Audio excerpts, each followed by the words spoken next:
He'd seen so many of his patients suffer pain he felt was unnecessary. Then the table cruelly turned and the doctor was diagnosed with terminal cancer. John Pollocks, a family GP from Auckland's North Shore, died early Saturday evening. But during the past few months, John used his diagnosis in an attempt to effect change. A change to legislation about assisted death or euthanasia. He believed the choice should be ours, and it's a belief his family supported him in.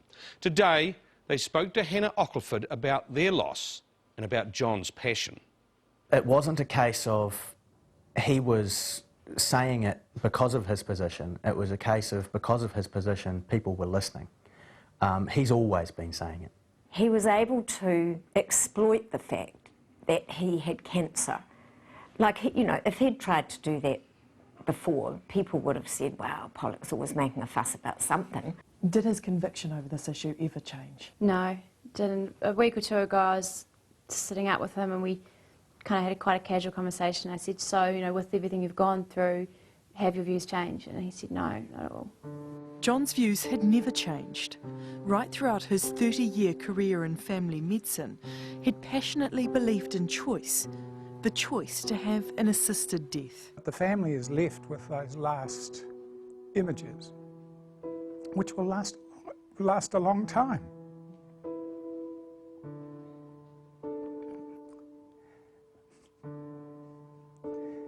And I suppose I'm very aware of that. And I don't want that. The last day was hard. He lost consciousness and, I mean, we went through a day of every breath he took we thought would be his last. He said to me not to be frightened. He was okay. He was quite comfortable. And he just went to sleep. Dr. John Pollocks died on Saturday night. His 9-month battle with cancer was over. But during that time, John told New Zealand how he felt our legislation on euthanasia was absurd. We have to change this law. It is cruel, it's poorly thought of, and it needs to change. Sometimes I could have cheerfully gagged him because he's never been afraid to say what he thinks, and sometimes in the most inappropriate places. But you know, that's just John. What he did on the euthanasia thing is absolutely him. It was clear he'd touched a nerve in the public's conscience.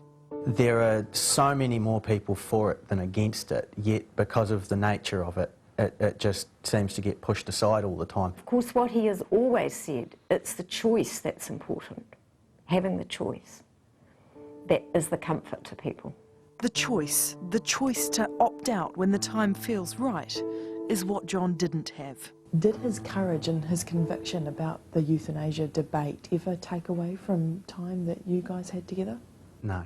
The family to Dad was always first. He knew that we supported him 100%. We were so happy he was doing it and that he was still able to do it. It was a relief to the Pollocks knowing that the final weeks were okay for John. As he died, he was surrounded by family and friends who described the palliative care he received as exceptional. Was there a time over the past few weeks that you think John would have chosen assisted death? He was definitely ready to go when his time came. And in that last week, he had a couple of days where he was pretty uncomfortable. One of just uncontrolled nausea, another day where he was in a lot of pain. And you know, we definitely could have done without those days. I think he certainly would have considered it in the last week. And he did say to me, this has gone on too long now.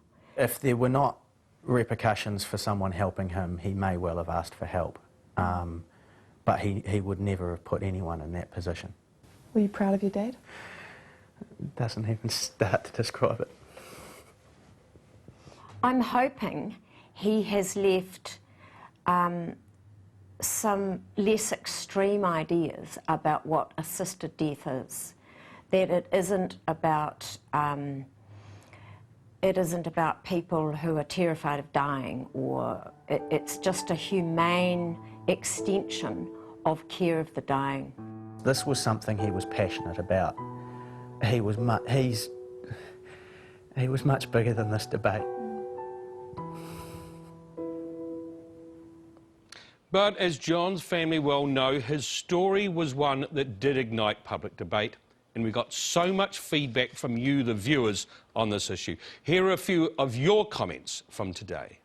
Kat Steenekin wrote, "He was a courageous man for raising awareness of such a controversial issue. He'll be remembered." When the euthanasia thing came up, that brought out the fight in him, and that it gave him something. It gave him something to fight for. 82%, it seems, of the citizens of this country are demanding that they have access to euthanasia if they want it. Now, as their representatives, we've got to do something about that. We cannot ignore that. He knew that he was in a hopeless position. He very early on resigned himself to what was happening, and he was comfortable with it. He was, I won't say he was happy with it, because he was certainly, he felt cheated. David Mansfield wrote, "Thank you to John Pollock and his family for bringing so much publicity during this precious time. I hope when common sense prevails one day, that people can look back and thank John for the work he did for the promotion of euthanasia. He was a wonderful man." He just loved being a doctor. He loved particularly being a family doctor. He just took everything so personally, and I think that was what made him a good doctor. Megan Henderson said, "Fly free from the pain and suffering, John. Thank you for raising the debate again. Thoughts and prayers to the family. Rest in peace." Jacqueline Taro Haimona said, "It was marvellous of you to go public. It was part of your destiny. Haere ra e koro." And Dorothy O'Donnell said, "Rest in peace, John, in the arms of the angels." And our thoughts too go out to John's family.